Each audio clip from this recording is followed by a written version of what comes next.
พียงเงินแค่ลืออายคนใจซื่อยึดถือหาเพียงจากใจลงมอบภาพจริงให้ไว้แท้จริงสี่ห้องหัวใจน้องแบ่งให้สายหลายคนความงามของน้องมีไว้เพียงลวง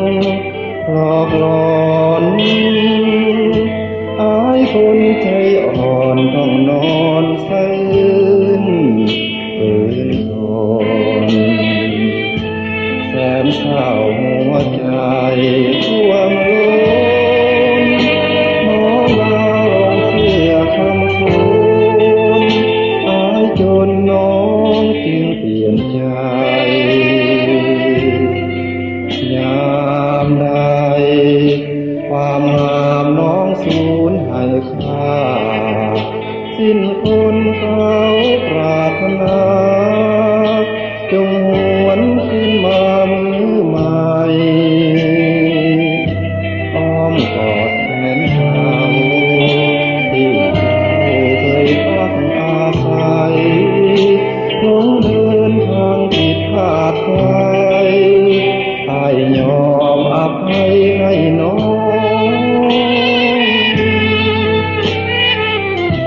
มีคนเขาซ้ำย้ำเหยียดประนามเย้ยหยันอายบ่คิดหวั่นแต่พันหาถึงนั่นก่อนขอมอบหัวใจ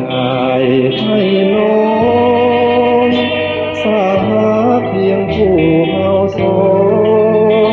ได้คงหาเป็นสุข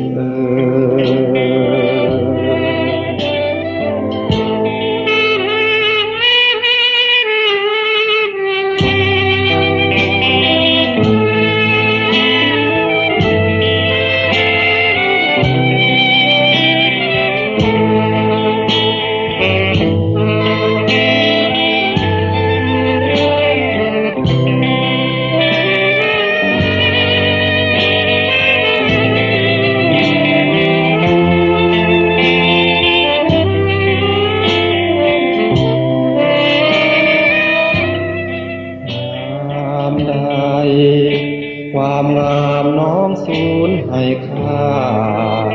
สิ้นคนเขา